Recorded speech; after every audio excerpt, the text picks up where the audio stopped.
وقل رب زدني علما. Maintenant, avec quoi on va consoler nos sœurs? Premièrement, mes sœurs, ne vous inquiétez pas. Soyez à l'aise, dormez tranquillement, Inch'Allah. Ce que je vous conseille, les sœurs, la première chose que vous devez faire déjà, c'est d'obéir aux recommandations d'Allah Azza wa Jalla et son messager. C'est ça la base. C'est-à-dire de suivre les recommandations du Coran et de la Sunna, de suivre le Tawhid, et après cela, d'obéir à vos maris. Ça, c'est très, très important. Il y a beaucoup de femmes, elles sont négligentes à ce côté-là. Ouais, mais alors, moi aussi, mon droit. Oui, on est d'accord. Le mari, il doit donner le droit de la femme aussi. Ça, on est tout à fait d'accord avec cela. Mais l'importance, le droit du mari, il est même plus que le droit de ton père et de ta mère, ma soeur. Le droit du mari, il est plus grand que le droit du père de la femme et de la mère de la femme. Beaucoup, ils n'ont pas compris cela. De la manière dont tu n'oses pas parler mal à ton père, tu n'oses pas parler mal à ta mère, bah, ton mari, c'est encore plus. Ils l'ont appris, tous ces hadiths-là. Le prophète a dit, si je devais ordonner quelqu'un de se prosterner devant quelqu'un, j'aurais ordonné à la femme de se prosterner devant son mari, tellement son droit, il est immense. Ça, c'est important, ça. Il ne faut pas que les sœurs, quand vous regardez, disent, ouais, mais pourquoi vous et pourquoi pas nous? Ça, c'est Allah qui l'a dit comme ça. Donc, si tu es une croyante, tu dois l'accepter. La femme, elle a son droit. Ça, on ne renie pas ça. D'accord? Si on a l'occasion de venir sur un dars, on y viendra, on précisera ça là. Et ça, c'est important. Très, très important. La femme, elle se doit de respecter son mari dans tout, sauf s'il leur donne de désobéir à Allah. Là, non. Par exemple, ton mari va dire, va faire un bisou à mes copains. Ça, la femme, elle ne doit pas accepter ça. Ou bien son mari va dire, va m'acheter de l'alcool. Ou bien son mari dit, je vais avoir des rapports avec toi par la sodomisation. Ça, la femme, elle doit refuser ça. Ou bien la femme, elle a ses règles, son mari va avoir des rapports avec elle par le vagin. Ça, elle doit refuser. Ça, il n'y a pas de problème. Mais toute chose, hormis cela, la femme, elle doit tout faire pour satisfaire son mari. Tout ce qu'elle a en ses moyens. Même si le mari ne lui donne pas son haq. Le mari va rendre des comptes, Yawm al-Qiyam. Toi, ne dis pas parce que toi, tu ne me fais pas ça, moi aussi, je ne te fais pas ça. Il y en a beaucoup qui tombent dans cette erreur-là. Toi, tu ne me donnes pas ça, tu ne me fais pas ça, moi aussi, je ne te fais pas ça. Mais Yawm al-Qiyam, chacun, il va rendre des comptes de son côté. Si ton mari ne t'a pas rendu ton droit, toi aussi, tu ne donnes pas, tous les deux, vous allez rendre des comptes. Ça, nous, chez nous, au bled, on a l'expression que si un âne, il te met un coup de pied, toi aussi, mets-le pas un coup de pied, parce que sinon, vous serez tous les deux des ânes. Ça, l'âne, il ne connaît rien, il te met un coup de pied, il te dit, ouais, c'est un âne, moi, je ne le calcule pas. Pareil, si ton mari ne donne pas ton haq, toi, regarde Allah Azza wa Jalla et le Coran et donne-lui son haq. Sache qu'à travers cela, tu auras le paradis. Il faut que beaucoup de sœurs, et on entend souvent de ces problèmes-là comme ça. Ça, c'est important, ça. Et nous, nos parents au bled, ils ont gardé cette valeur. Que la femme elle respecte le mari, qu'elle le prépare à manger, qu'elle se fait belle. Tout ce qui peut satisfaire son mari, elle le fait. Et ça, c'est très important, ça.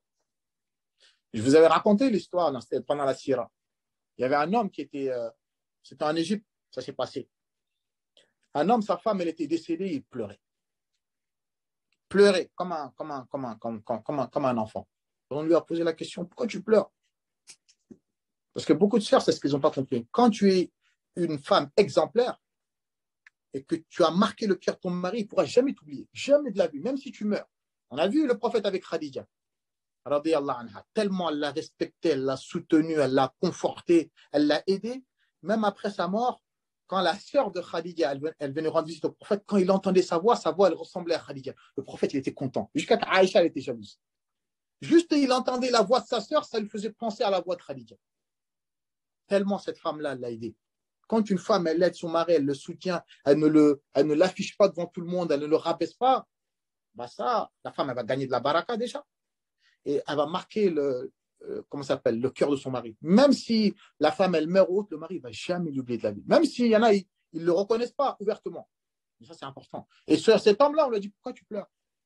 On lui a dit, parce que cette femme-là, je n'aurai jamais une femme comme celle-ci. On lui a dit, pourquoi? Elle a dit, parce que moi, j'étais quelqu'un de pauvre. Et cette femme-là ne m'a jamais affiché. J'étais pauvre, je travaillais, mais je ne gagnais pas assez. Un jour, on est parti chez ses parents, et ses parents, ils étaient plus aisés que nous.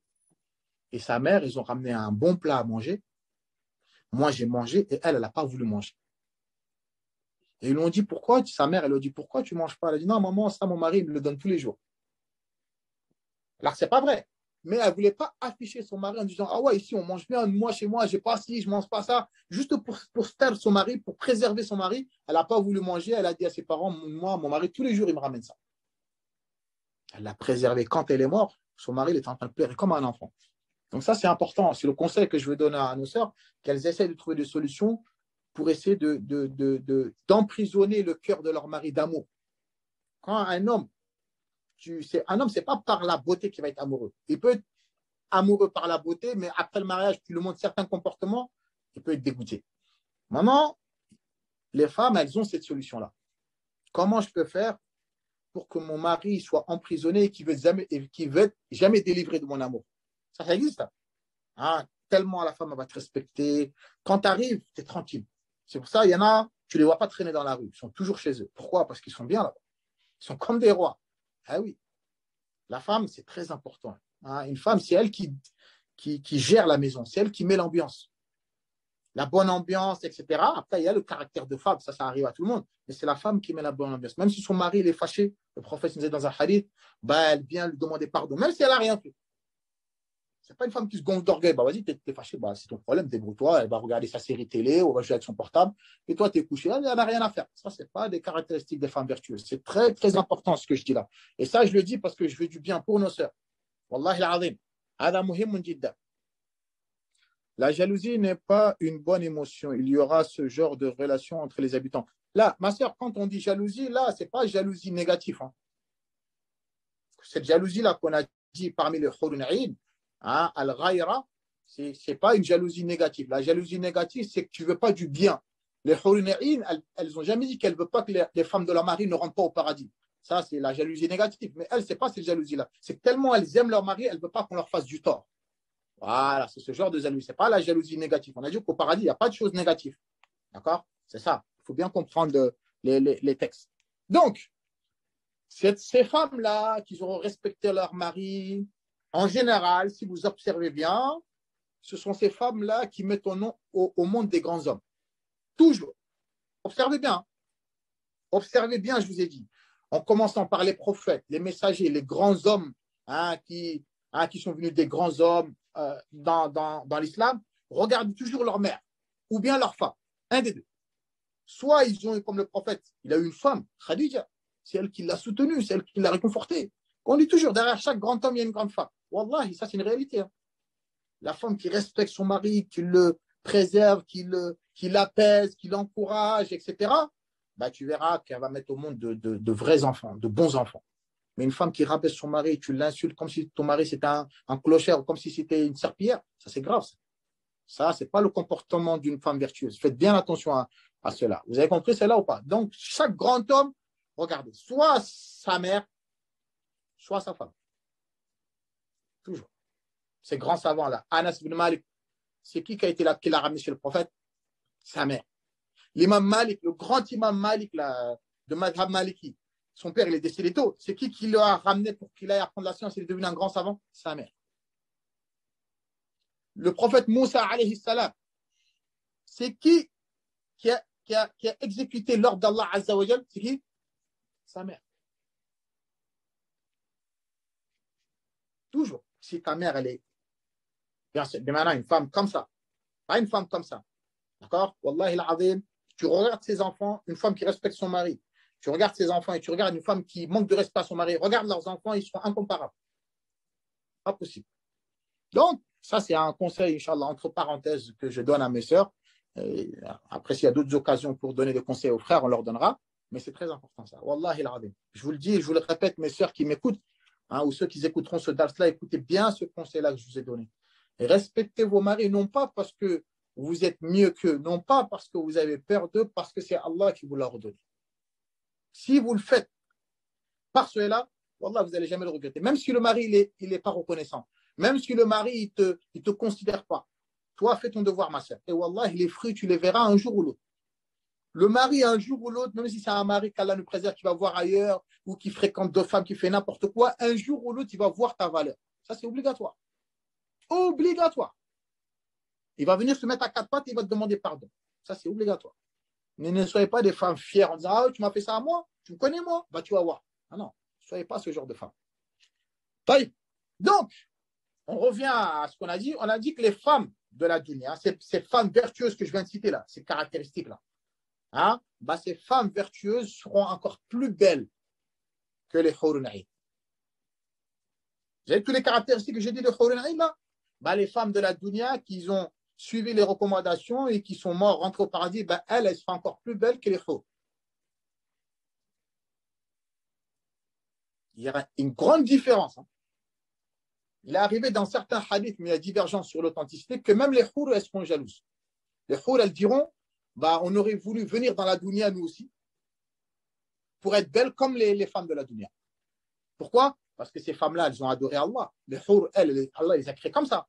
Mais ces femmes-là, elles ont jeûné, elles ont connu la souffrance comment ça s'appelle, comment ça s'appelle, de la grossesse, de l'accouchement, l'allaitement, le fait de s'occuper du mari, des enfants. Elles ont connu toutes ces difficultés-là. Elles ont fait le Hajj, elles ont lu le Coran. Donc ça, elles vont être récompensées par rapport à cela. Donc les Hurun, hein, elles auraient cette intention-là que nous aussi, on aurait voulu venir dans la dunya, adorer Allah pour être aussi belles que les femmes de la dunya. Maintenant, Cheikh Uthaymin, alayhi rahmatullah, le grand savant d'Arabie, c'est ce qu'il a dit aussi, c'est ce qu'il a confirmé. On avait dit qu'il y avait une divergence sur le hadith. Bah, lui, c'est cet avis-là qui voit que les femmes de la dunya, elles seront, il n'a pas cité le nom, mais elles seront beaucoup, beaucoup, beaucoup, beaucoup plus belles que les Hurun. Elles seront plus belles, elles seront plus aimées auprès de leur mari. Vous savez, on a vu que les Hurun, elles font partie de leur caractère, ou kawa'ib, ce sont des femmes aimantes.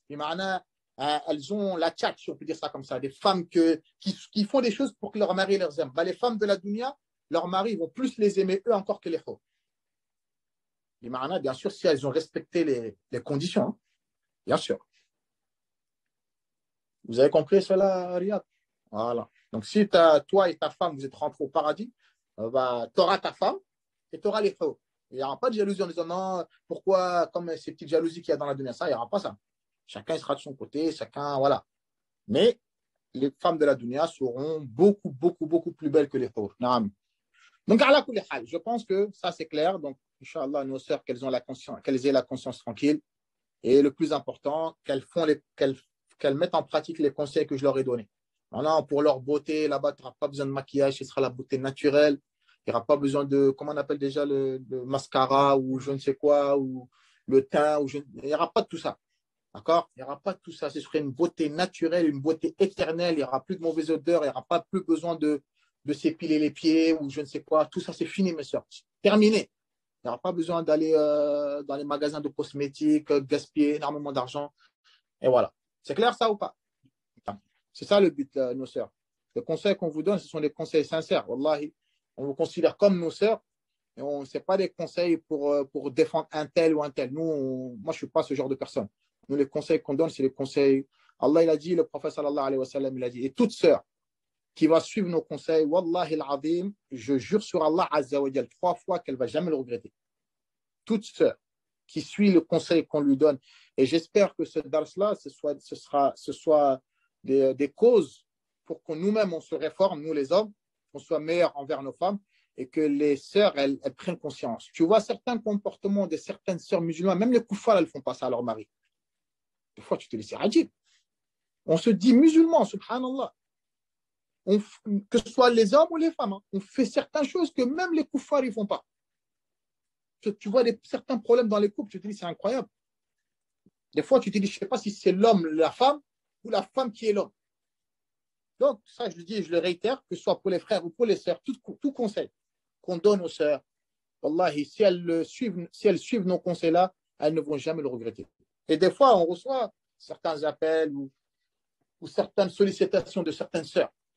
Et alhamdoulilah, jusqu'à aujourd'hui, je n'ai jamais eu de retour négatif. Au contraire, toutes les sœurs que j'ai conseillées, qui avaient des problèmes dans leur couple, ce sont elles qui sont revenues vers moi en me disant Barakallahu fik, après avoir suivi ce conseil-là, j'ai vu l'amélioration.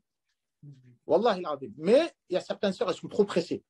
Je veux que mon mari soit comme ça tout de suite. Non, ça peut prendre des années. Hein. Tant que tu patientes et tu es sincère pour Allah, où il y a certaines sœurs, on leur dit faites comme ci, faites comme ça. Des fois, tu es négligente. Il faut se faire belle pour son mari, même s'il ne calcule pas. Fais-le, maquille-toi, essaie de le taquiner, de le faire rire, de lui faire des blagues. Mais le fait que tu te renfermes sur toi, il y a certaines choses que tu ne fais pas, bah, la routine peut s'installer et lui, il va aller voir ailleurs. Ce n'est pas une raison. Mais des fois, c'est à cause de certaines sœurs que leur mari va faire n'importe quoi ailleurs. Des fois, beaucoup.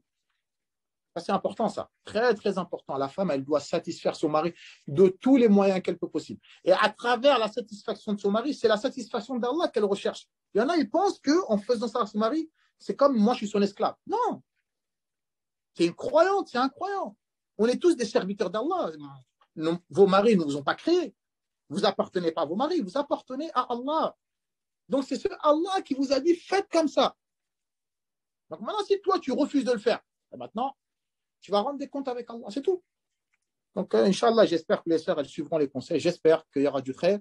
Et Wallah, vous ne le regretterez pas. Et on espère qu'Inch'Allah, nos sœurs seront encore plus belles que les Khouroun. Ça, il n'y a pas de doute par rapport à cela.